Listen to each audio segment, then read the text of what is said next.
Assalamualaikum warahmatullahi wabarakatuh. Bagaimana kabar kalian semuanya? Semoga kalian dalam kondisi sehat selalu ya nak. Dan tentunya semoga kalian tetap semangat dalam belajar, sekalipun dalam kondisi belajar online seperti saat ini. Baiklah, pada pertemuan hari ini Bu Nurul akan menyampaikan informasi tentang studi lanjut. Kali ini topik awal yang akan Bu Nurul sampaikan yaitu tentang mengenal SMA atau MA lebih dekat.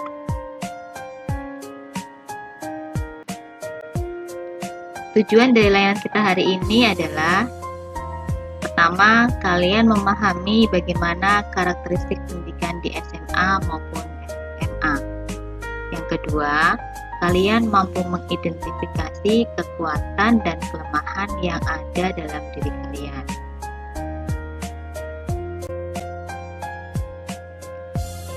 SMA, MA, tentunya kalian sudah mengetahui istilah tersebut bukan?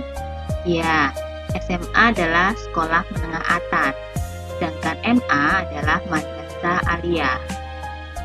SMA atau MA adalah salah satu bentuk satuan pendidikan setelah jenjang SMP yang menjadi wadah pengembangan kualitas dan mutu peserta didik yang mengedepankan kemampuan teoritis dengan harapan lulusannya menjadi seorang idealis ilmu pengetahuan.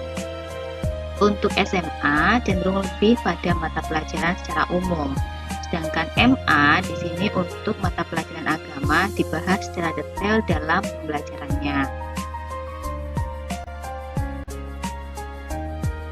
Bagaimana dengan kurikulum di SMA atau MA?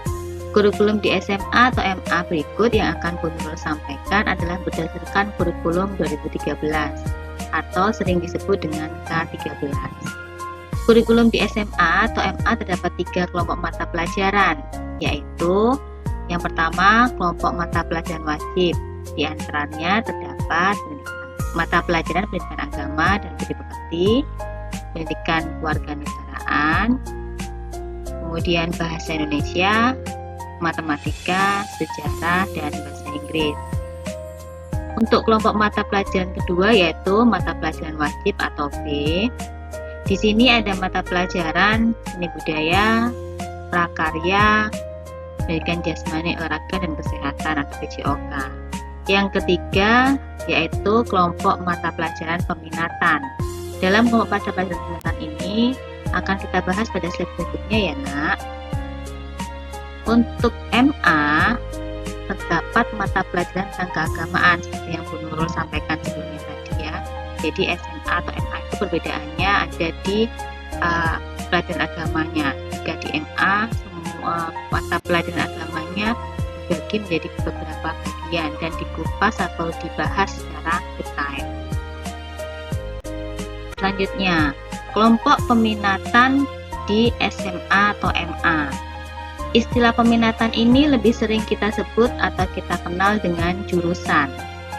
Untuk peminatan di SMA atau MA dibagi menjadi 3 kelompok peminatan, yaitu pertama, kelompok peminatan alam atau MIA. MIA ini singkatan dari matematika ilmu alam atau lebih sering kita sebut dengan jurusan IPA. Yang kedua, yaitu kelompok peminatan sosial atau IIS.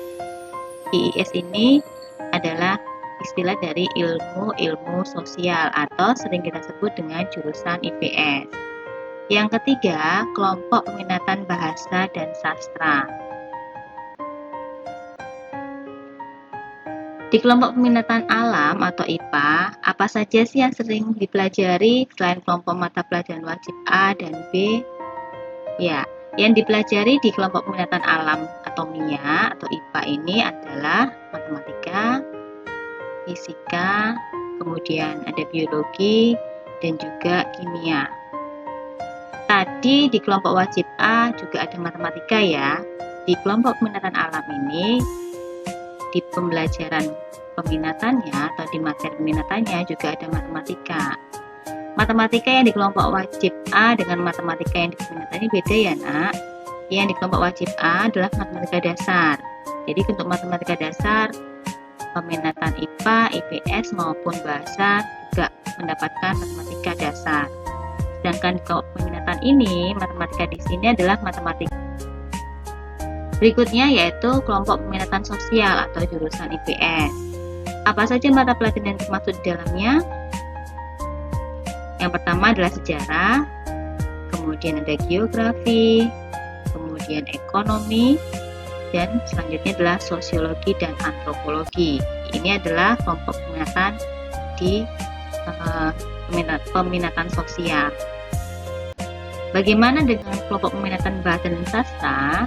Di kelompok peminatan bahasa dan sastra, mata pelajaran yang dipelajari diantaranya adalah bahasa dan sastra Indonesia, bahasa dan sastra Inggris, bahasa dan sastra asing, dan antropologi.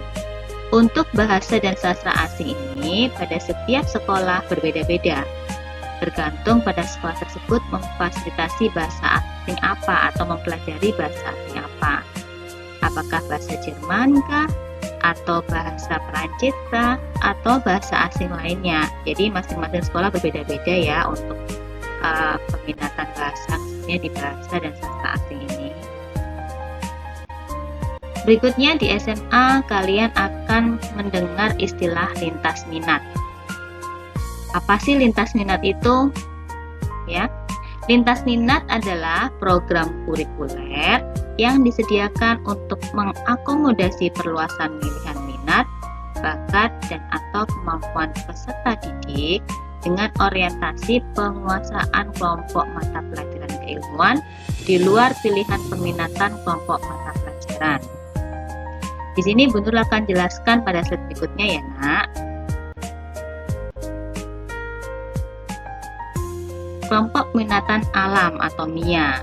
Anak-anak peminatan atau jurusan IPA boleh mempelajari mata pelajaran di luar mata pelajaran peminatan IPA, yaitu diantaranya ekonomi, kemudian geografi, sosiologi, kemudian sejarah, bahasa Inggris, dan bahasa asing. Maksudnya seperti ini. Contoh, Bu Nurul anak IPA, Bu Nurul anak jurusan IPA, tapi Bu Nurul suka sejarah, maka Bu Nurul diperbolehkan untuk memperdalam sejarah dengan mengikuti kelas lintas minat. Atau mungkin kalian anak IPA, kemudian kalian suka bahasa asing, ingin belajar memperdalam bahasa asing, khususnya bahasa Prancis misalkan, karena kalian mengenali bahasa Prancis. Itu kalian dipersilahkan untuk mengikuti kelas bahasa Prancis di dalam kelas lintas minat ini. Apakah harus Bu di kelas lintas minat? Tidak, sesuai dengan kebutuhan atau sesuai dengan minat dari masing-masing siswa. Seperti itu. Kelompok peminatan sosial. Kelompok peminatan sosial ini anak-anak peminatan jurusan IPS yaitu boleh mempelajari mata pelajaran di luar mata pelajaran peminatan IPS, yaitu diantaranya matematika IPA, kemudian fisika, kemudian kimia, ada biologi, ada bahasa Inggris, dan bahasa asing. Ini kelompok peminatan sosial ya, Nak. Contohnya seperti misalkan si Anton anak IPS, tapi dia suka bahasa Inggris ya. Maka Anton diperbolehkan untuk memperdalam kemampuannya dalam bahasa Inggris dengan mengikuti kelas lintas minat. Jadi sama seperti yang dijelaskan di kelompok IPA. Misalkan si Anton ini anak IPS, tapi dia suka sekali di biologi. Ya. Dia boleh mengikuti memperdalam atau mengikuti pelajaran biologi di kelas lintas minat. Seperti itu contohnya ya. Selanjutnya, kelompok peminatan bahasa dan sastra. Kelompok peminatan bahasa dan sastra ini yaitu sama penjelasannya bahwa anak-anak peminatan jurusan bahasa boleh mempelajari mata pelajaran di luar mata pelajaran peminatan bahasa. Di antaranya yaitu ada biologi, kemudian matematika, fisika, kimia, ada sosiologi, sejarah, kemudian ekonomi dan geografi. Anak bahasa pun juga sama memiliki kesempatan untuk belajar di lintas minat untuk memperdalam mata pelajaran di luar peminatan yang mereka pilih ya. Kalian sudah mendengar penjelasan secara A atau A. Selanjutnya, kalian identifikasi kekuatan maupun kelemahan jika nantinya kalian melanjutkan ke SMA dan memilih jurusan IPA atau IPS ataupun bahasa. Jadi di sini tugas kalian adalah mengidentifikasi kira-kira nanti jika kalian melanjutkan ke SMA atau MA, misalkan memilih MIA, kira-kira apa yang menjadi kekuatan kalian? Misalkan di MIA karena saya suka matematika, karena saya pintar matematika, senang dengan berhitung, itu menjadi kekuatan. Kelemahannya apa? Misalkan kelemahan di sini saya tidak mampu untuk materi menghafal di biologi misalkan. Itu contoh kelemahannya ya. Begitu juga dengan di IPS. Bahasa pun juga sama. Jadi intinya kalian nanti menjelaskan masing-masing di masing-masing jurusan yang menjadi kekuatan dan kelemahan diri kalian. Tugas ini nanti kalian tuliskan dalam selembar kertas, kemudian difoto dan dikumpulkan di kelas daring kita ya nak. Baiklah, sampai di penugasan ini, jika ada pertanyaan bisa kalian tuliskan dalam kolom komentar di forum kelas daring kita.